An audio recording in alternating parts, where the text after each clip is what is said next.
Welcome back to my channel. हम पढ़ रहे थे समश्रुति भिन्नार्थक शब्द। शुरू करते हैं फिर से। जर यानी दौलत या सोना होता है। जो नुक्ता लगा हुआ होता है, जर यानी दौलत या सोना होता है। और जरा यानी थोड़ा। और जठर यानी पेट। जरा जरा सा अपन ऐसे बोलते हैं ना, जरा सा, थोड़ा। जठर यानी पेट। जरठ यानी बूढ़ा। जामन यानी दूध जमाने की खटाई। और जामीन यानी जमानती।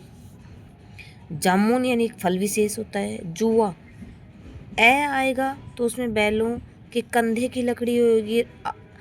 बड़ा वाला आएगा, जैसे कि इसमें छोटे ऊ की मात्रा है, इसमें बड़े ऊ की मात्रा है, तो द्यूत या खेल होता है।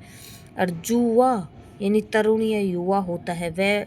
वैसे वर्षा वाला आएगा ये, तो युवा या तरुण होता है। जोक पानी का एक कीड़ा होता है। झोंक यानी एक तरफा झुकाव, सनक होती है।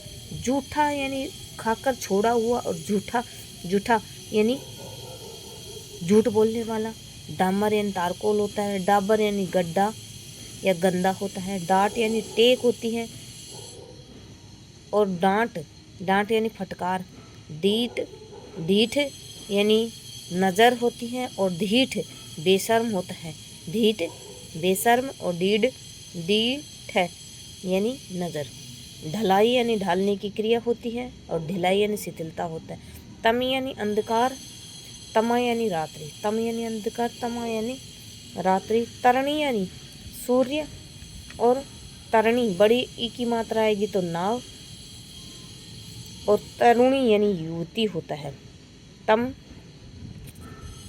यानी अंधकार, तमा यानी रात्रि, तरणी यानी सूर्य, और बड़ी आएगी तो नाव, और तरुणी यानी युवती।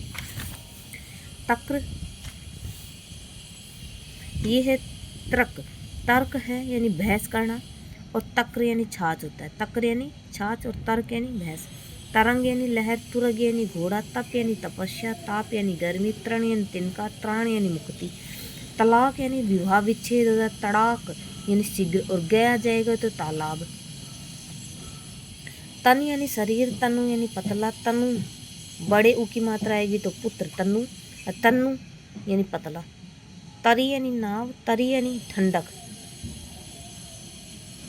एक तरणी भी होता है, छोटी ई की मात्रा आएगी।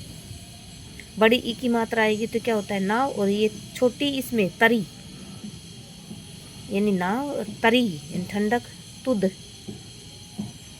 यानी पेट। तूंद यानी पेट, इस पे अनुसार लगा हुआ है, बिंदी लगी हुई है। तूंद यानी पेट। और टुंड यानी चोंच या मुख। तप्त यानी गर्म। तप्त। तृप्त यानी संतुष्ट होना। तृप्त यानी संतुष्ट होना। तर यानी गीला। तर यानी पेड़।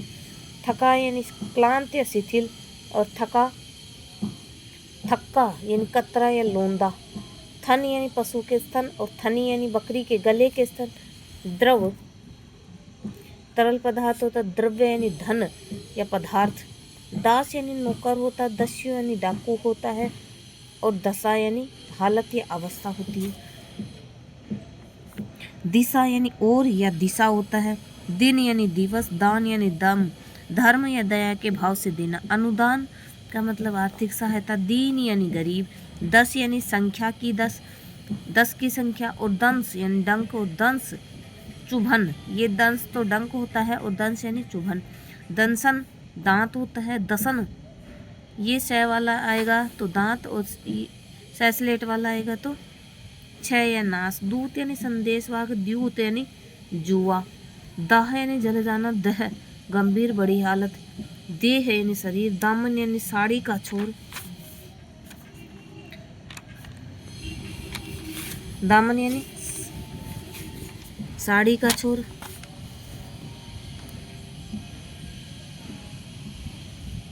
और दमन यानी दबाना। द्वीपी देखो, इसको इस तरह भी मैंने लिखा हुआ है। ये द्वीपी इस तरह लिखा जाता है। बाघ, चीता या हाथी। द्वीप यानी टापू होता है। और ये वाला द्वीप आएगा तो हाथी। दीप यानी दीपक। द्वार यानी दरवाजा। द्वारा यानी दारा। दारा यानी स्त्री। देव यानी देवता। देव दैव यानी भाग्य। देहात यानी गांव।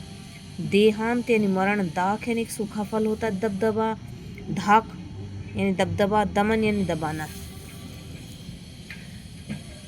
दामन यानी आंचल होता है, दरभा यानी कुसा या घास होती है, दुर्वा यानी दूब, दाम यानी मूल्य होता है, धाम घर या स्थान होता है, दावा यानी वाद, धावा यानी हमला, दियावा आकाश होता है, द्यावा यानी आकाश होता है, ध्येय यानी धारण करने योग्य, और ये ध्येय होता है जिसमें उद्देश्य होता है, दे यानी देने योग्य होता है, दा यानी देन, और धा यानी बच्चे को पालने वाली स्त्री, धनी यानी धनवान, धनी यानी पति, धरा यानी पृथ्वी, धारा यानी प्रवाह, धन यानी संपत्ति, धान यानी चावल, धान्य यानी अनाज, धनु यानी धनुष, और धेनु यानी गाय, नंदी यानी शिव का वाहन, और नांदी यानी मंगलाचरण, नद का मतलब नदी, और नत का मतलब झुका हुआ विनम्र, नशा यानी मदहोशी, और निशा यानी रात, नहर यानी जलवाहिनी, और नाहर यानी सिंह।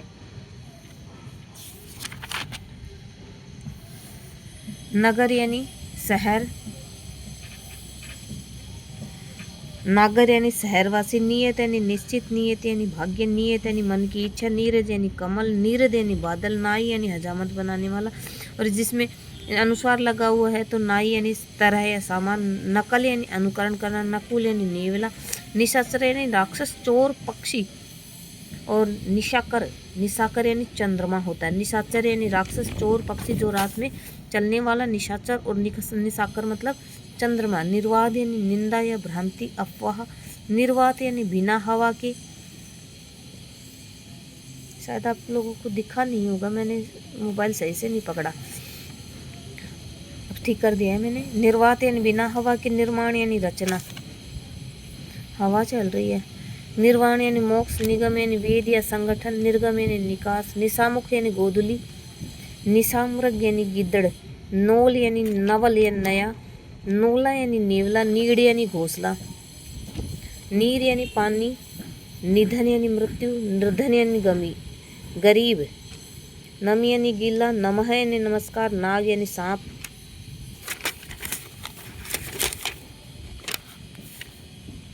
निर्देश यानी निर्देश या आज्ञा, निर्देशक यानी निर्देश देने वाला, नाक यानी शरीर का एक अंग, निर्जन यानी एकांत, निर्झर यानी देवता जो कभी बूढ़ा न हो, निर्झर झरना, निर्वृत्ति यानी अवकाश या छुटकारा, निवृत्ति यानी सिद्धि या पूर्ति, नियुत यानी 10 लाख होता है, नियुति इम्पोर्टेंट है, नियुत यानी 10 लाख, नियुक्त यानी सेवा में लगा हुआ, नेक यानी भला है थोड़ा, नेग यानी दस्तूर, निहत यानी मरा हुआ, निहित यानी रखा हुआ, नक्र यानी मगर, और नरक यानी नरक होता है, नख यानी नाखून, नग यानी पहाड़, नाग यानी सरफ, नद यानी बड़ी नदी, नाद यानी शब्द या आवाज, नर्म यानी कोमल, नम्र यानी विनीत, निश्चल यानी बिना कपट के, निश्चल जो चल ना सके, निंदा यानी बुराई, निद्रा यानी नींद, पंख यानी कीचड़, पंगु यानी लंगड़ा, पतन यानी गिरावट।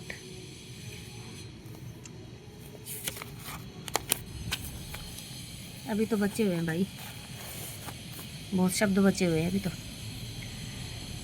पर 2-3 बार रिवाइज होने के बाद ये 10 मिनट से वीडियो ज़्यादा नहीं बनाती हूँ मैं। पथ यानी रास्ता, पतन यानी नगर, पथ्य यानी रोगी के खाने योग्य भोजन, पावस यानी वर्षा, पायस यानी खीर।